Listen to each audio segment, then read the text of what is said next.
Welcome back to the Sixth and Seventh Man podcast. I'm your host, Matt. As always, here with my co-host, Booba. Booba, how we doing tonight? We're doing great.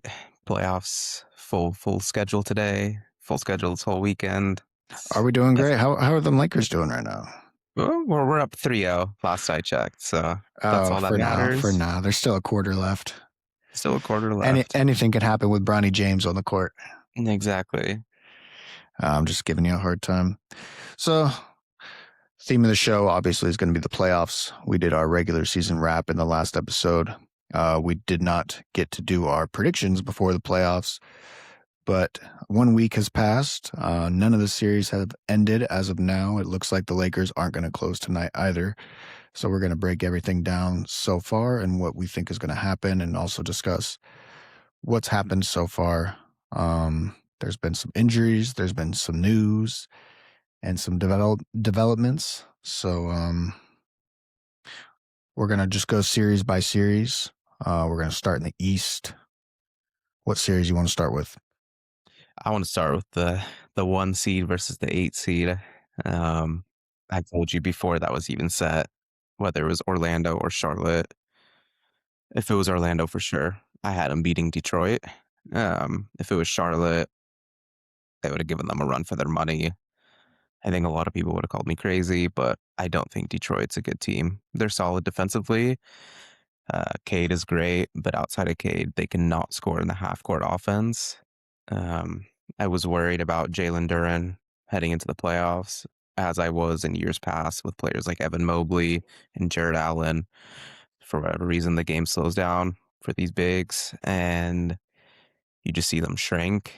And I haven't seen that offensive side from Jalen Duren at all in this series. His defense has been solid, but the offense is not there.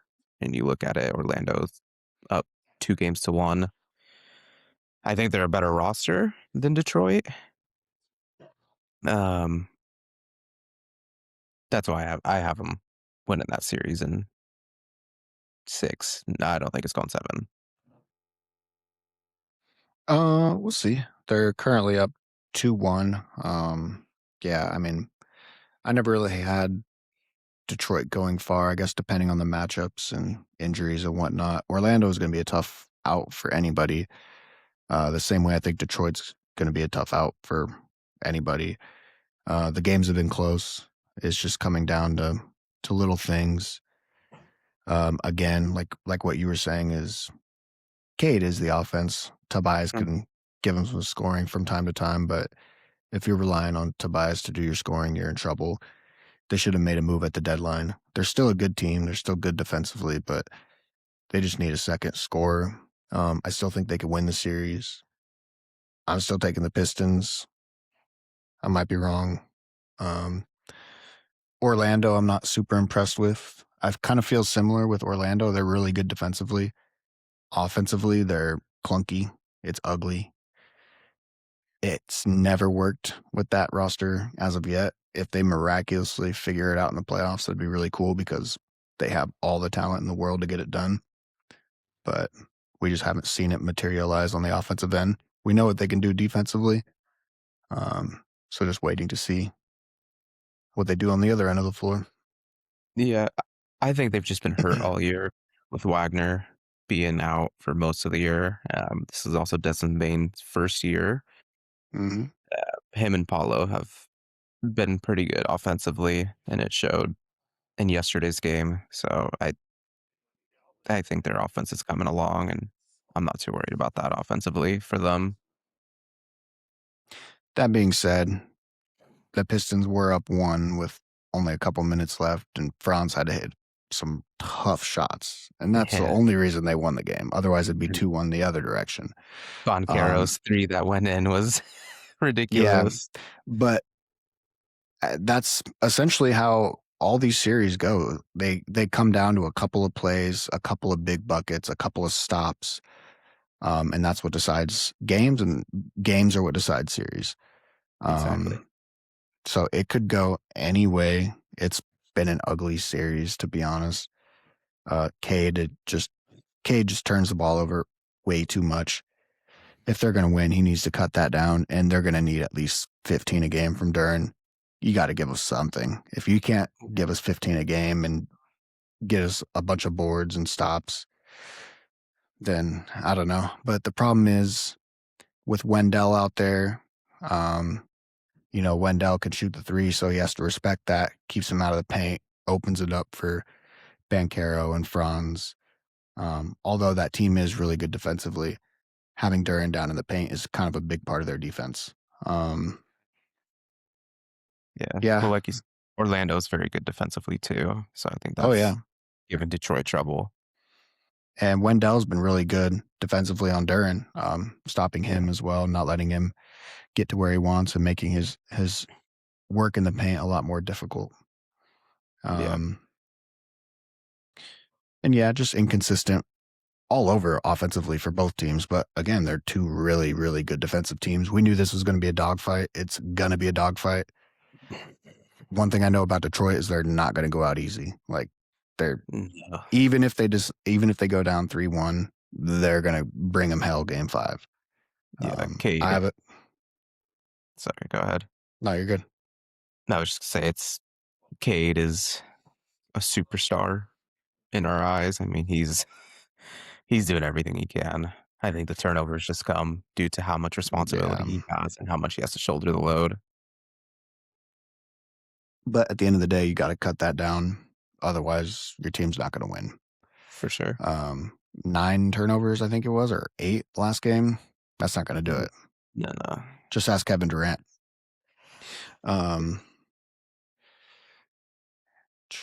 Shoot, anything else on those guys? I mean, I like what Asar's been doing. He actually had a really good game 3. You never really lean on him for a whole lot of scoring. He's just going to sit in that dunker spot and get what is given to him. And defensively, he's a monster. He's going to be everywhere all the time, hounding, getting a couple steals, getting a couple blocks a game, guarding the best player, just everywhere. Desmond Bane has been everyone's been inconsistent, so I don't even want to call anyone out because the only person who's really been consistent scoring-wise has been Cade. Other than that, everyone else in the series has been all over the place. Yeah. And even Cade it's not like he's been efficient. He's just putting up points. So we'll see. We'll see where the series goes from here. It can go anywhere. It'd be big if the Pistons can make it 2-2. Obviously, if Orlando makes it 3-1, it becomes a completely different series. So I'm very curious to see where that goes. One more game in Orlando. I mean, we'll see what happens. All the games have been pretty close. I think Orlando's been controlling the series outside of the third quarter collapse in game 2 for Orlando. I mean, you look at the box score. And the fourth quarter collapse in game 3. Like they were up a lot and then Detroit came storming back. They almost blew it, but for sure. But that's the playoffs. Anything else on that series you want to say? No, that's all. All right, next series. Let's go ahead and jump into the Celtics and the Sixers. Celtics are currently up 3-1 after today. Embiid did come back, showed a little bit of promise in the beginning, but the Celtics ultimately blew him out of the water. 24 threes for Boston, 32 points from Peyton Pritchard. That was the difference in the game. For game 3, game 2 was very close, but Boston hit shots when it mattered. The reason the Sixers won game 2 is because they got 30 points from Edgecombe. I think Maxey had 30 as well that game, and they were hitting threes. They were just on fire, which led them to the victory. It's been an entertaining series. Philly could have had game 3, but they couldn't close. Boston did close, hit the shots when it mattered. Game 4 was a blowout. Now it's 3-1 going back to Boston. Not looking too good if you're a Sixers fan. Yeah, not at all. You said Edgecombe, 30 points in game 2. That's all he's done in the series. I know he's a rookie, and you shouldn't. I mean, I don't want to say you shouldn't rely on scoring, but it is a huge boost when he's on. And you said Boston hit 24 threes. That was a playoff career high for the team. And then, Pritchard off the bench, just big shot after big shot. Tatum. It was Tatum, Brown, and Pritchard, I think, scored all their third quarter points. So, I mean, I'm not surprised. It's like you said, it's been entertaining. Philly has the roster to compete if Embiid is healthy and playing, but they need everything to go right. Edgecombe needs to play how he did in game two. Paul George has actually been solid. Maxi struggled today big time. And then, like you said, I think Embiid just got winded out after his hot start to the game. Um, we know this with Boston. They're going to huck up the threes. Doesn't matter what game. Doesn't matter if they're missing. They're just going to keep shooting them. And today they're falling. So I expect them to close the series out.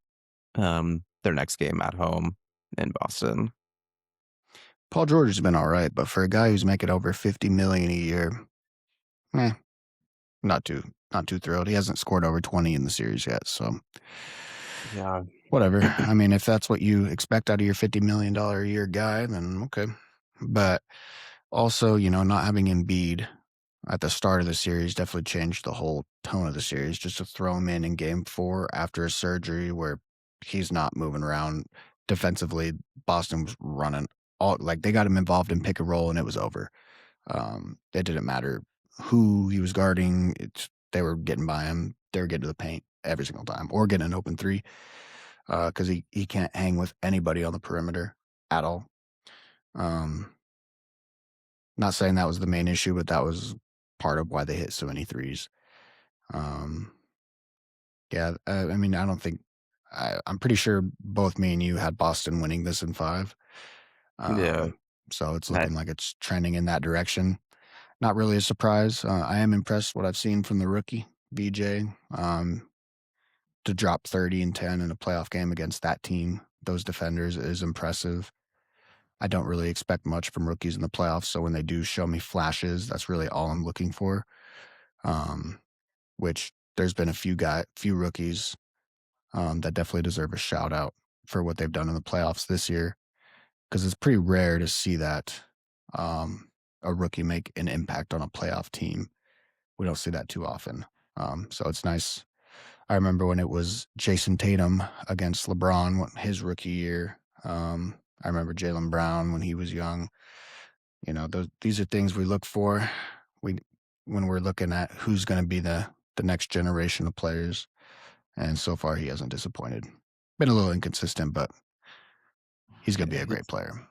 Yeah, been a little inconsistent. That's why I'm not knocking him. I mean, it's Maxi's their leader. You have Paul George. I expect them to shoulder the load. Like I said, anything you get from Edgecombe, like that game 2 is just a bonus. It's huge. He's a two-way player. But I mean, Boston's just too much, especially without a healthy Embiid going. Yeah. Yeah, so we'll see. It looks like Boston's going to advance. So that leaves it. We've gone Orlando, Boston. So who's the 3-6 matchup? We got the Knicks and the Hawks, which has been an interesting series. That's been a fun series. From the looks of it, the winner of this series is going to advance to play Boston. Truthfully, the Knicks should have swept the Hawks by now, but CJ McCollum has been the difference maker in the clutch. Hit 2 game winners, very close games. What are your thoughts on this series so far? Don't know if sweep was the proper term. Atlanta's solid. They have guys that can play for sure. And then you put that up against a Knicks team, their best player is a defensive liability, and their second best player is a defensive liability. So they just hunt those 2 guys. So if their offense isn't clicking the whole game, you're going to see what we saw. Atlanta comes down with a chance to win the game, and McCollum delivered for them twice. I think the winner of the next game will win this series. I'll say that. So too many turnovers on both teams, and then Atlanta can struggle on offense if McCollum doesn't have it going for sure. And Jalen Johnson. Yeah, I didn't mean I thought the Knicks were going to sweep. I'm saying really they should have, seeing how they lost 2 games by 1 point. Um, but whatever. Series tied 2-2 heading back to New York. Um, what I saw from the Knicks is something I liked. In game 4, they were running the offense through Cat. Cat was being aggressive for once, like Yeah. actually demanding the ball and making smart passes, making smart plays, diving in for rebounds, crashing the paint. That's what they need. That's how they win a championship. That Brunson dribble, dribble, dribble, dribble, dribble, and ball hogging, and the whole team standing around watching him work. Yes, he's a great scorer. Most of the time, it's going to go in, but you're not going to win a championship that way. You need to get the ball moving. The ball moves faster than you do. Get guys touching it. Get people in rhythm. Yep. Michael Bridges, I don't know. They got to figure He's that part out. no. He's I don't know. I don't know what's up with him. OG's been big for them. Cat had a big game for. Brunson's doing Brunson. He's scoring the ball. Yes, he's a defensive liability. We know this. You got to find ways to hide him because they're just hunting him every single time.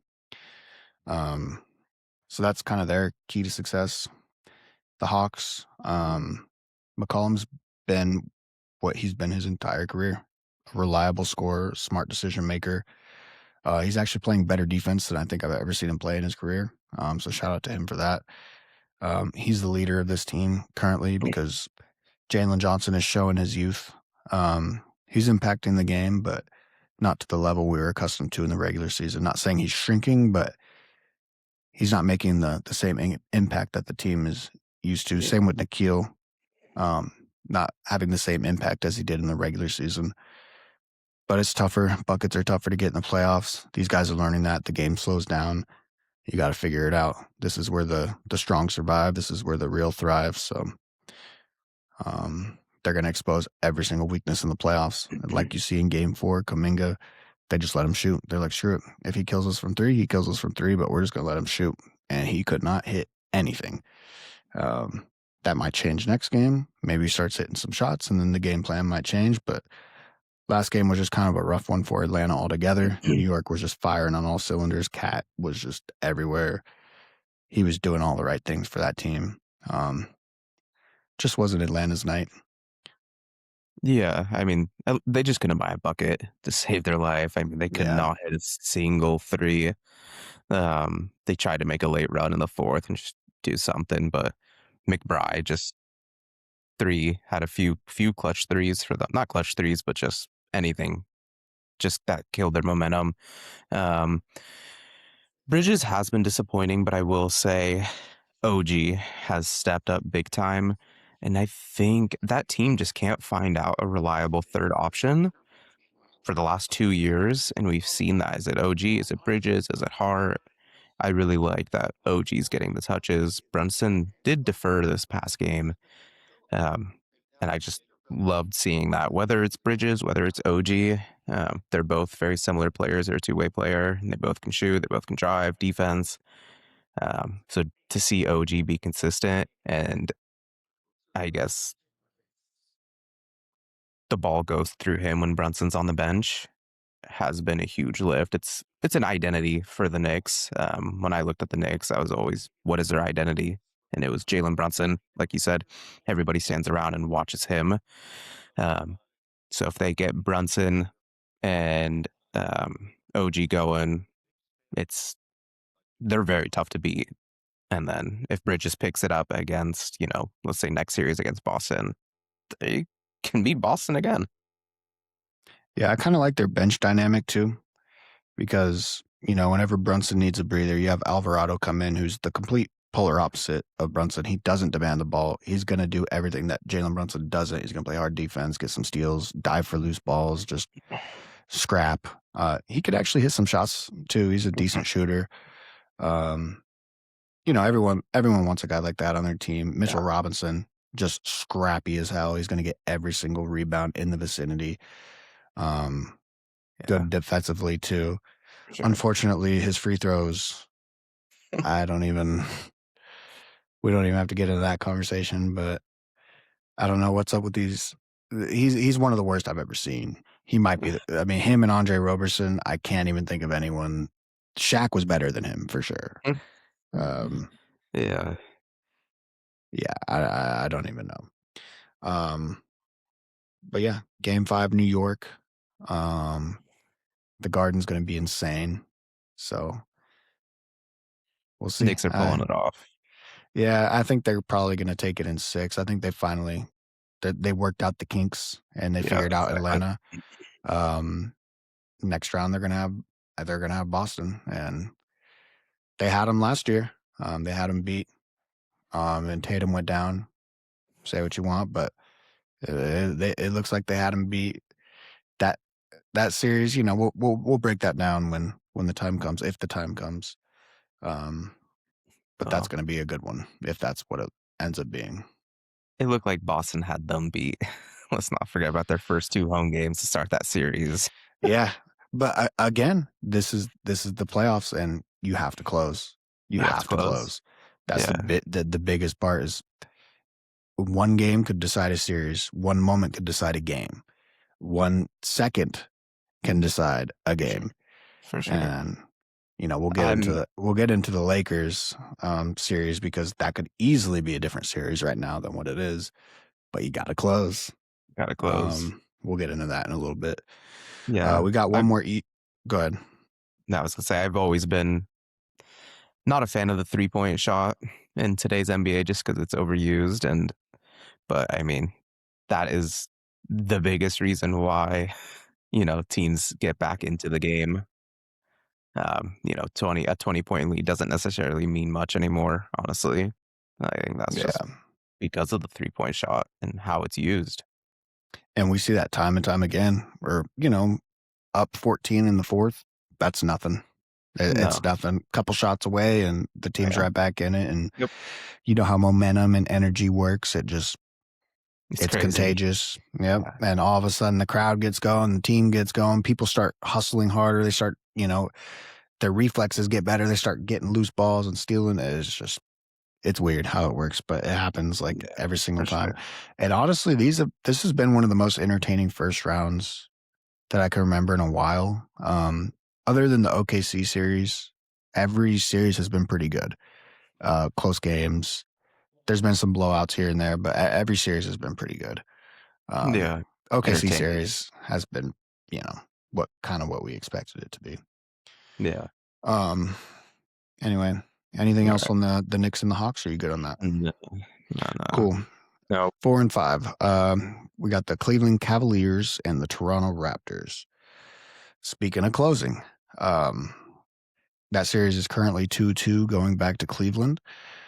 It's been a interesting series. Cleveland looked pretty convincing in Cleveland, and Toronto managed to scrap out a couple of dubs in Toronto. What are your thoughts on that series so far? Um, this is just what scrappy teams do as far as Toronto goes. Both their wins in Toronto haven't been good. I could say both of Cleveland's wins that they've had have been a lot better than Toronto's wins. Um, it really just came down to the home court in Toronto. I wouldn't even say those players playing well. It's just more hustle plays. Um, this last game was just a defensive battle. Cleveland gave it away. The turnovers, so many. Donovan Mitchell started heating up late, but I mean, they were up 7. They should have closed that out. They didn't. They messed around.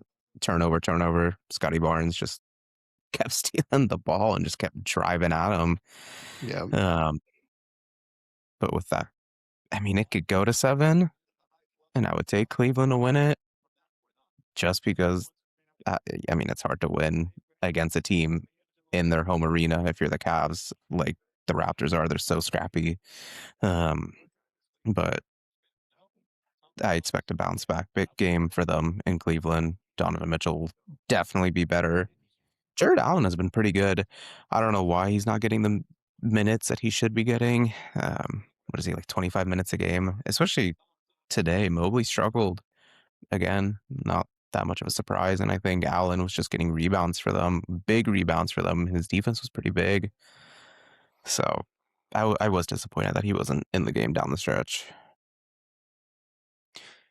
Yeah. Game 3 in Toronto was actually close until towards the end of the fourth quarter. Toronto had like a godly run, I don't think they missed like the No, last like 5 minutes. It no, was insane. Scotty was hitting everything. RJ Barrett was hitting everything. Battle was hitting threes.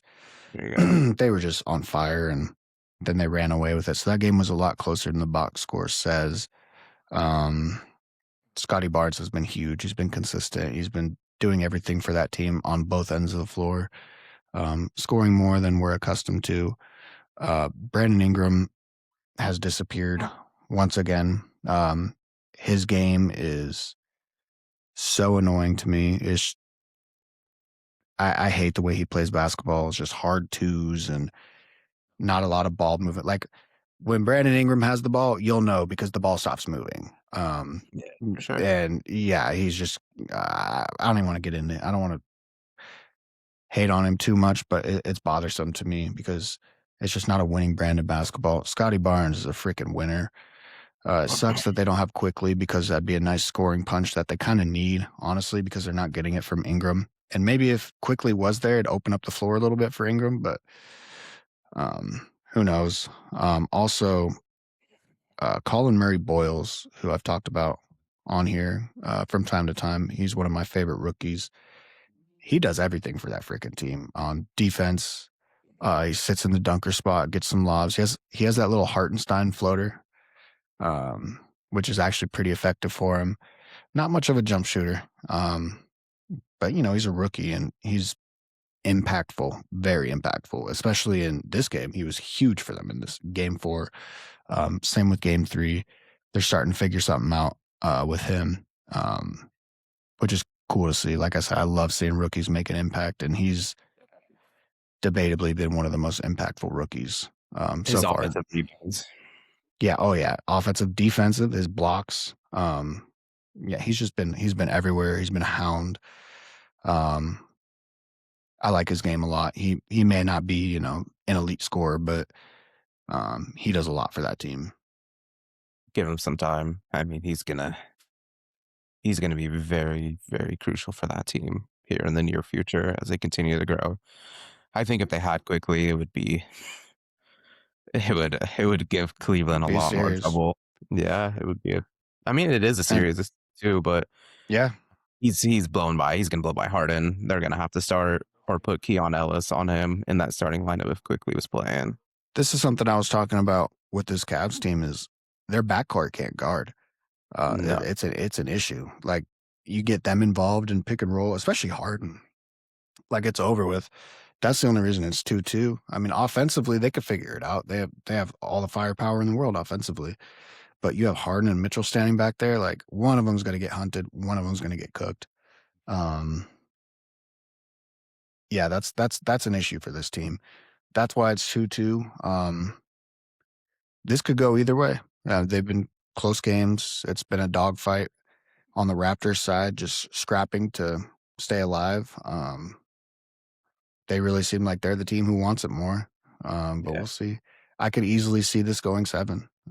yeah. It's just one of That those series. And I have no faith in the Cavs moving forward. I want to make that clear. Uh, you know, we'll see after this round. Obviously, health is a big factor in these playoffs. mhm. With really in the East, so far everyone we've discussed, the only major injuries was Embiid and Quickly.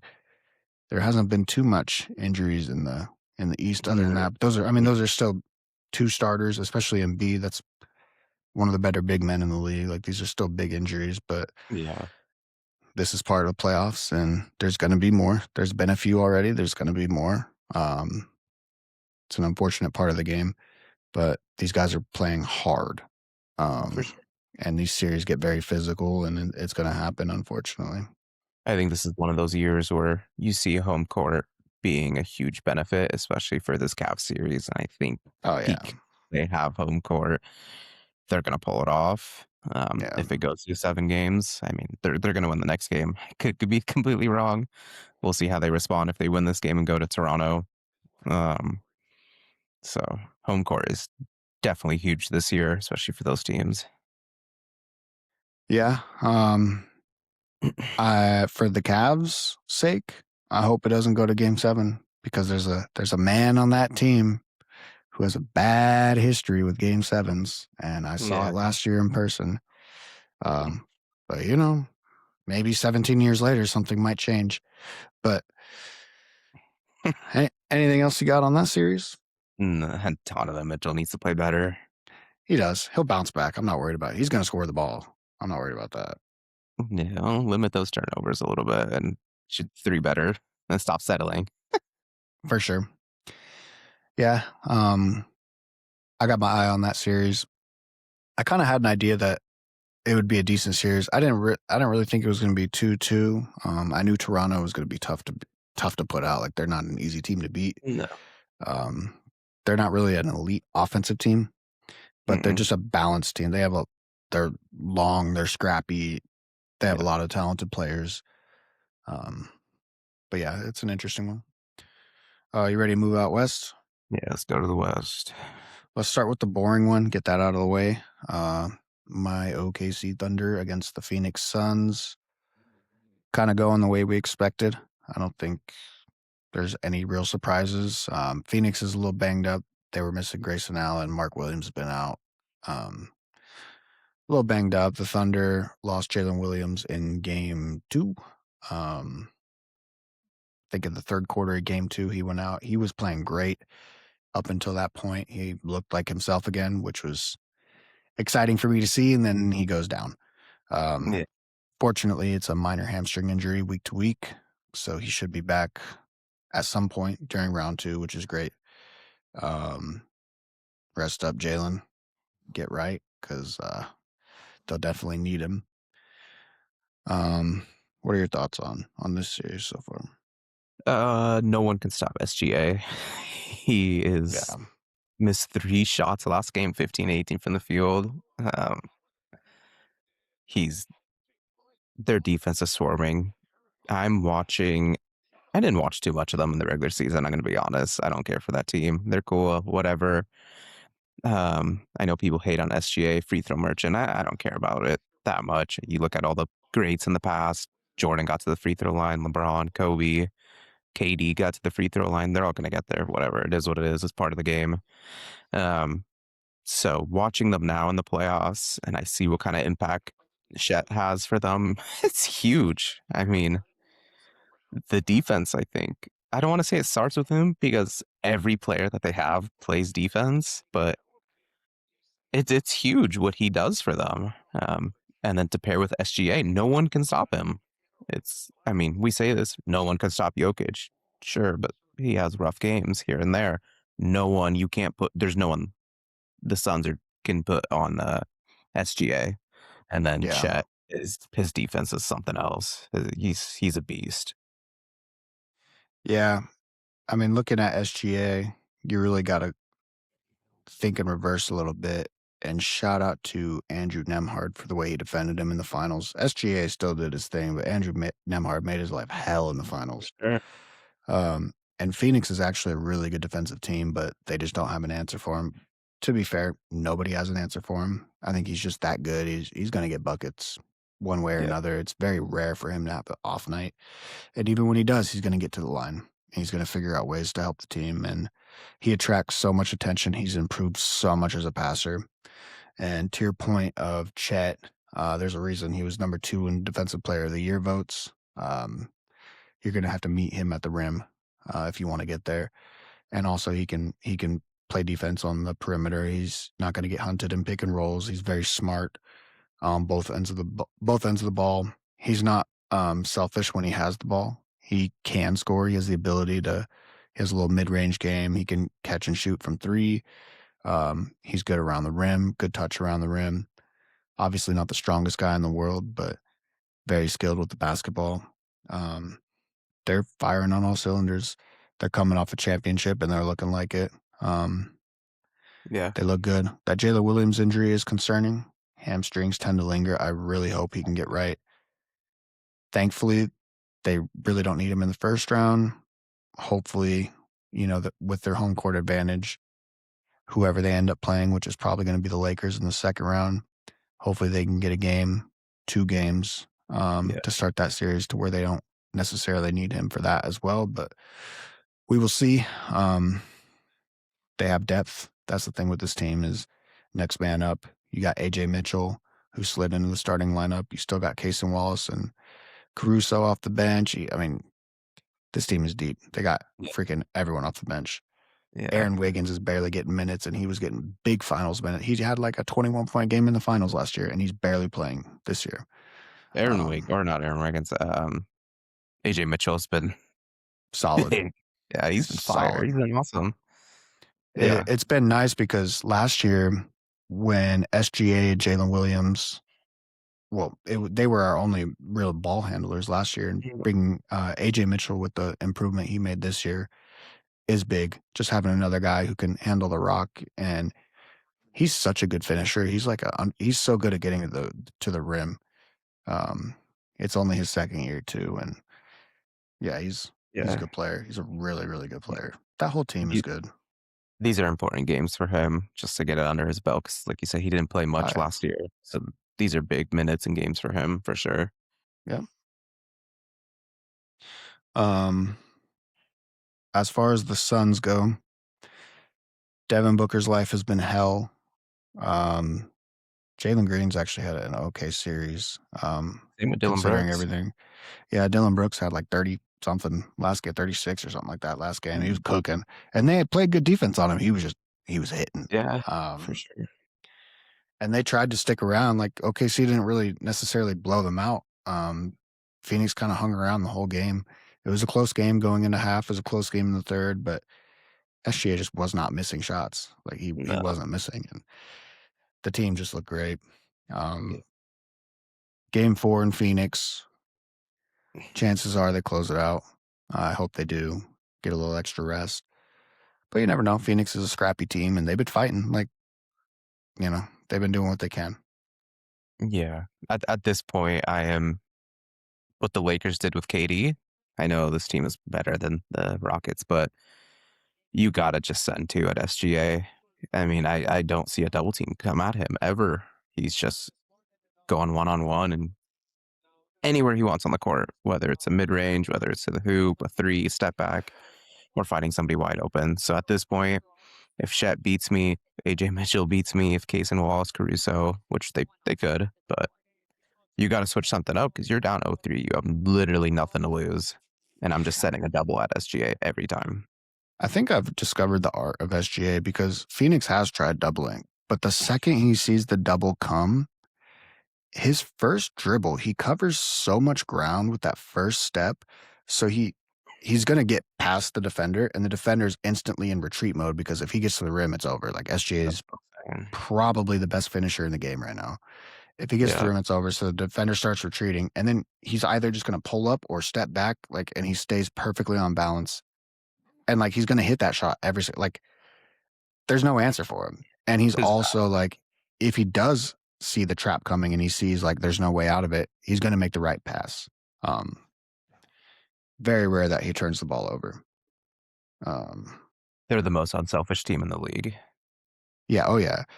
And it really starts with him. He's just so efficient on offense. It's great. And he's such a good defender too. But the whole team freaking plays defense. Yeah. They're going to be tough to beat.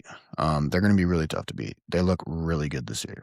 They definitely they look like a championship team. Like last year, they were a little loose with the ball. You could tell it was, they were a little rough. Denver pushed them pretty hard. Mm-hmm. Obviously, Indiana pushed them pretty hard. This year, they're on point. They've been there before. They know what it takes. We'll see if they can get it done again. Yeah, it's very hard to go back to back. Only great teams have done it. Literally. I'm not too concerned about that with them being such a young team. They're clearly still hungry. I mean, they came out and won 64 regular season games this year, so they clearly want it. I remember their opening night. They said they're not relaxing this year, and they're coming out swinging once again. And I mean, as expected, they're going to sweep the Suns most likely. So they'll get much needed rest for them and J-Dub to get healthy. Yep. We'll move on from that series. Let's go into the 2-7 matchup. We got the Spurs and the Blazers, which has actually been a pretty solid series. Um, Spurs are now up 3-1. The Blazers they keep blowing leads. They were up 17 and a half today. Ended up blowing that lead. They were up, I forget how much in game 3 without Wemby in that game. Yeah. And game 2, Wemby went out with the concussion. They ended up winning that game in a close one. It's been a solid series. It's actually been a really good series. I'm impressed with what Portland's done. Now that Wemby's back, they're up 3-1 going to San Antonio. To me, it's over. But you never know. Portland's not going to stop fighting. What do you have to say about this series? Yeah, that series is over for sure. It's been a lot more entertaining than I think people had imagined. Mm. Portland's pretty scrappy. I wish they had Lillard. Um, I didn't watch today's game. I know they were down 17 at half. What happened to start the second half? Well, the Spurs couldn't really get their offense clicking at all in the first half. Shots weren't falling. Ball was kind of clunky. Just wasn't looking right. And then second half was Wemby. Uh, Yeah. he had 7 or 8 blocks today. I mean, Mhm. he's Wemby. Fox had his first big game. Dylan Harper in the last 2 games, or no, in this game was a little quieter. The game 3 that they won in Portland, Dylan Harper and Stephon Castle won them that game. That's the reason they came back in that game. But this was the Fox and Wemby game offensively. Also, I don't think Scoot Henderson scored a single point in game 4. His first bad game of the series because Yeah. he's been solid for them.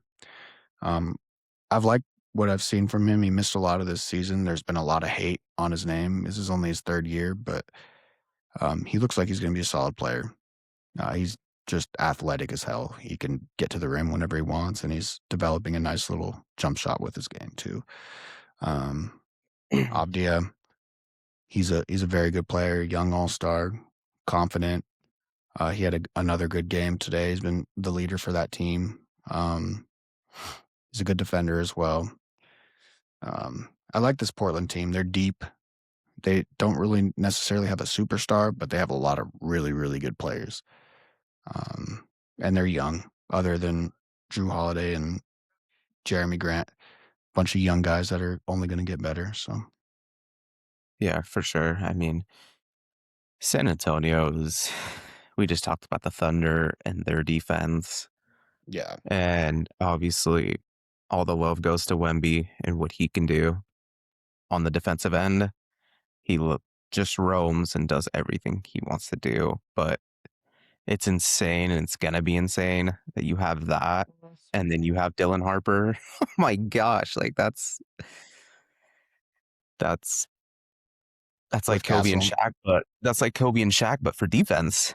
I mean, what Yeah, Kobe and Shaq were for offense, yeah. that's their defense, and then Harper's only gonna get better on offense, and same with Wemby. I mean, he's pretty much figured out defense. I mean, he's obviously gonna get better at that, but his offense is gonna get even more ridiculous, and then it's that team is gonna be so scary. In my eyes, the Spurs are where the Thunder were 2 years ago when the Thunder lost to Dallas. Like, you see what's about to happen with this team. I'm not sure they're ready. I know Wemby's ready. The rest of the roster, it's hit or miss. Like, it's Mhm. game to game with the rest of the roster. Um, and when you get deeper into the playoffs, you need consistency. You don't know who's going to do it on either night. They're deep. They're talented. Any one of those guys can do it. Obviously, Wemby's going to do Wemby. He still hasn't fully figured out the offensive side of the ball yet. He's figured out defense. He's Yeah. the king of defense at the moment. But Yeah, once he figures out offense, oh buddy, it's going to be tough for the for league. sure. For sure. And then the rest of the team is only going to get better around him. Castle's Um, so good. Castle's yeah, so good. He's their second best player. I mean, yeah, Fox is cool, but Castle's their second best player. He's so good. for sure. Fox, again, he had a really big game for them today. But yeah, Fox is going to be big in the big moments when they need when the games get tight. They're going to want the ball in his hands to initiate the offense. He'll have his moments. Yeah. But yeah, Castle he's amazing. Both ends of the floor. And I've just I can't say enough about Dylan Harper, another one of my favorite young guys. But yeah, I think the Spurs go back to San Antonio, wrap this thing up in 5. For sure. Which leads us to our 3-6 matchup out in the West, which is the Denver Nuggets and the Minnesota Timberwolves, which has taken a wild turn. This has just been a weird, wild series. A lot of chatter going on back and forth. A couple of injuries, big injuries. Just got weirder. What are your thoughts? Going into the series, I had the Nuggets winning. The roster is just so much more better than Minnesota. Like, I'm not trying to throw hate at them, but Jokic and Murray are superior to who? Ant and Randall. Then you have Aaron Gordon, Cam Johnson, just get some rebounds, spot up and shoot. I've never liked Denver's bench. And that's showing. They're not getting any bench help at all. Once Jokic goes to the bench, they don't have anything. Aaron Gordon is also their X factor. They're not going to win a series without him. I don't care who they play, unless it's like Portland or something, but that's not happening. Yeah, that series is weird, and it just took even more of a turn with Edwards expected to miss a few weeks. I expect the Nuggets to win this series now, though. I know they're down 3-1, but I expect them to come back and win this series. We'll see. Aaron Gordon missed game 3. He played 20 minutes in game 4 and did not look right. Didn't have any lift in the paint. Wasn't being aggressive defensively. Looked like he was scared to jump hard, run hard, play hard. Yeah. And that's not a good sign. I really, really hope he stays healthy. I know he's taking a risk playing right now. And missing a few weeks, that's bad news for the Timberwolves. The fact that the Nuggets couldn't come back and steal that game is, I mean, it's just, I don't know. We have to give a huge shout out to both Jaden McDaniels and Rudy Gobert for what they've done defensively.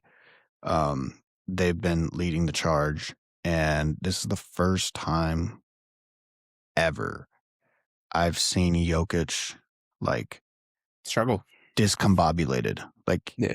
It looks like normally he's the one who has other people figured out and he does what he wants, but it looks like they have him figured out. Right. And then his jump shot's not falling either. His little floaters aren't falling. And I mean, Gobert's a big part of that. He's been all over him. Finally, Gobert making a statement in the playoffs defensively, not fouling.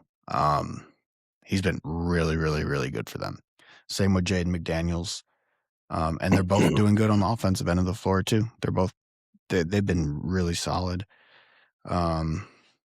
Dante was doing good for them. Unfortunately, he's out and he's going to be out for a while. The torn Achilles, which unfortunately is happening far too often in basketball and football at the moment. It's sad to see. Hopefully he gets better soon. Minnesota's up 3-1 going back to Denver. Denver needs to win 3 straight to advance. They don't have Aaron Gordon at 100%. They still don't have Peyton Watson. Those are their 2 best defenders. In my eyes, that's the reason I'm not saying that's the reason they're losing. The reason Denver's losing the series is because they can't play defense. And also Minnesota's defense has been insane. Minnesota's offense hasn't even been that great, but their defense has been crazy. Everyone's guarding at a high level. Denver can't get anything going on offense, and without their best defenders, and it's going to be tough. And Christian Braun, I'm sorry, you're not doing enough for this team. He's not. I mean, neither is Bruce Brown though. They're not getting anything from the bench. Their defense has been bad, like you said, but it also starts with Jokic. Murray's having an awesome series. He's had an awesome year. Finally, he's cooking someone in the playoffs other than the Lakers, but it starts with Jokic. He is not playing good. I mean, and then Yeah, Denver couldn't hit a three last game, but 2 of the next 3 games for Denver is in Denver. It's hard to win there. I don't see where the offense is going to come from Minnesota though, with DiVincenzo out and Edwards. yeah, Like you're going to need the it's Sumo tough. to, you're going to need Io to give you 20, 25. You're going to Bones need Bones Highland step up to for the 15. plate. Yeah, you're going to need Bones for 15, Io for 20. Randall's got to hit 20, 25. Gobert's going to have to give you 10 points. McDaniels 15 to 20. I mean, they could do it because Denver's so bad defensively, but I don't know. I don't. I think Denver comes back and wins this. One thing I can tell you is the Minnesota Timberwolves are going to play hard as hell. They want to embarrass this team. You know, Jaden Sure. McDaniel's been talking shit. He hit the layup at the end of the game last night. Had a little scuffle. It's just who he is. He's just an instigator. He's one of my favorite players. He's a good player. It's been a scrappy series. It's going to get even scrappier from here on out because Minnesota is going to throw everything they have at them, and Denver is fighting for their lives at this point. If Denver Yep. gets bounced in the first round by a Minnesota team with no Anthony Edwards, boy, we're going to have an interesting conversation about that team. And I am going to save my comments because I have a lot to say about Denver, but I'm going to save it because if they advance, I'll wait and see. But to win 3 straight is going to be tough. They've done it before. They've done it twice, actually. You know, now that Anthony Edwards is out of the equation, it's going to be a little bit easier, but Yeah. it's still not going to be easy. Don't poke the bear. I think that's what McDaniels did yesterday. Maybe we might see Jokic return to his old self, and we might see Gobert return to his old self. Yeah. And if that happens, it's over for them. Right. But we'll see. These things happen. Injuries happen. Bad games happen. Bad series happen. Bad shooting spurts happen. And it can all switch immediately. So we'll see. We'll see. All right. That brings us to our 4-5 matchup in the West. I'll let you take this one over. Yeah, Lakers, Rockets. To be honest, I did not think the Lakers, I don't think anyone had them where they are now. I think when we got the news KD was missing game 1, LeBron heard that and said, all right, I'm gonna get you guys one. And he's just exposing whatever he wants on the court for the first 3 games at least. He's picking his spots, choosing his moments. Kennard has been huge. Smart has been a monster for us. He's been our second best player. And it comes down, I think that series has been coming down to youth and experience for the Rockets. They don't have it. And then the Lakers are hitting their shots and the Rockets are not. They have been so cold from shooting the first 3 games, minus game 4. And I'm not too worried about the Lakers lost just now. They had so many turnovers and the Rockets couldn't miss. I mean, that's a recipe for disaster. I'm not worried about it at all. I'll say I'm definitely surprised by how this series has gone. Yeah, when KD had this surprising injury game 1, it certainly changed things. I had a feeling the Lakers were going to get game 1. I did not have them going up 3-0. I'm not surprised at all by what LeBron's doing. This is kind of what I expected from him. You know, no Luka, no Reeves. it's LeBron's world. This is what he's done his entire career. Yep. I don't give a damn how old he is. He's gonna do his thing, and it's not like he's freaking dropping 40 points. I think game one he had like 18 or 19 points. He's just facilitating. He's basically being the point guard, being the old man in the room, making sure everything's running the way it should. I am impressed by what he's doing just because of his age, but not surprised. But Yeah. his entire career has been impressive, so that's why I'm not surprised.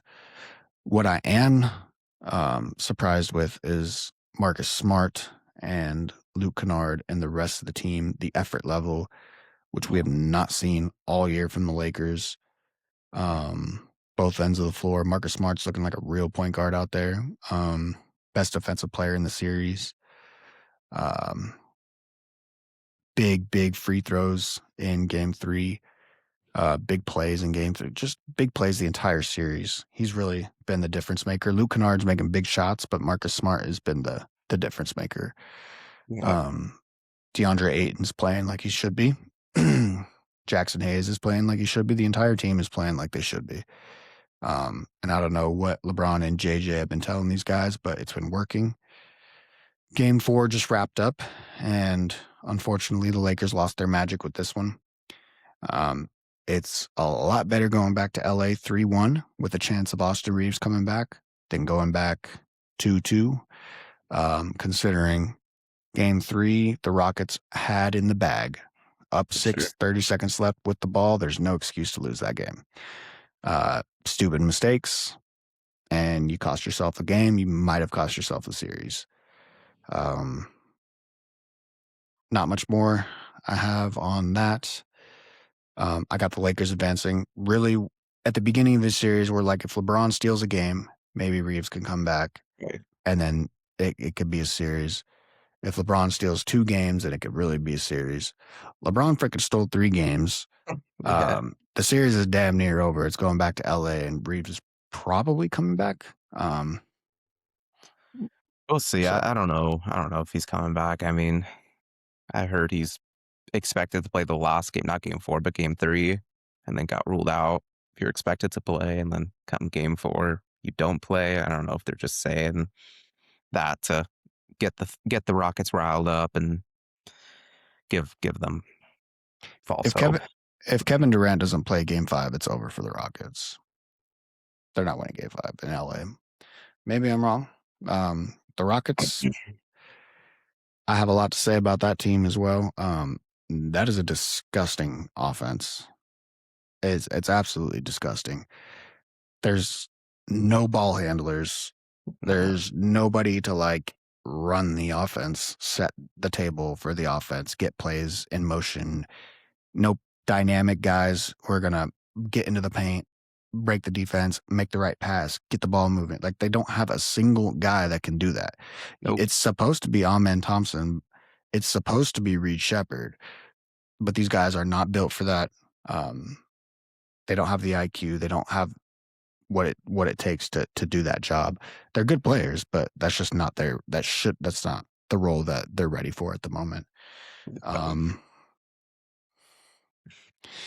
It's a disgusting team, and I have a lot to say about Kevin Durant, but we'll save our exit interviews for when teams actually get eliminated, because anything can happen. This is the playoffs. So I'm not going to rule them out yet. I'm not going to rule anyone out yet. You should. I mean, no team's ever come back from being down 0-3 or 0-3. No, I agree. They're most likely done, but I'm going to save my comments until they're officially done. Yeah. We'll do our team exit interviews, and we'll do our playoff matchup previews when they're ready. Right now, I just want to break down what we've seen and what we have to look forward to in these series. And for the Rockets, their key to victory is going to be what they did tonight. They need to play hard, take care of the damn ball, keep it simple. Like the Lakers aren't playing like a crazy brand of basketball. They're just keeping it simple and they're playing smart. And they're hitting shots that, let's be honest, they don't normally hit. So there's a little bit of luck involved, but that comes with belief that you can beat the other team, For sure. confidence. For sure. Um, Limit the turnovers if you're the Lakers. I mean, that absolutely killed you tonight. That and yeah. I mean, the Rockets gotta be perfect again from shooting the ball, which they Yep. were tonight. But I mean, that's their first game doing that out of the 4 Yep. games. We'll see game 5. No series is over as of yet. 1 week down in the playoffs. The only team in danger of getting swept is the Phoenix Suns. So we'll see if that happens. Maybe it does. Maybe it doesn't. Yeah. Got an interesting week ahead of us. Again, a lot of injuries. Hopefully everyone stays healthy. Chances are someone else is going to get hurt. It's the NBA, it's the playoffs. These things happen. But let's hope for good health for everybody. You got any closing comments? Anything you're looking forward to? Anything? Lakers need to close out game 5. That's all I care about in the West. There's a 3 good series, or is there every series? Yeah, no, the Boston series is done. 3 series in the East that are entertaining for sure. So Yep. that's exciting to watch. Did you know, really quick, the last 4 players in the playoffs who have gone down with an Achilles injury have all worn the number 0? Yeah, I did see that. Is there anybody playing right Well, now wearing number 0? Isn't Bane number 0? Or he's 3? no, he's There's 3. someone, Anthony Black's 0, right? What's Maxi? He's 0. Yeah, I was gonna say he's Is 0. he? I don't know. Let's not We put don't wish that that in. upon any Yeah, player. seriously. Don't put that in the air. Yeah. Yeah, that's all I got. You got anything else you want to close with? No, just exciting time. Playoffs. Yes, sir. Well, from the looks of it, Thunder Lakers second round, Thunder in 5. Thank you for watching, everybody. Have a good night. Yeah, see ya.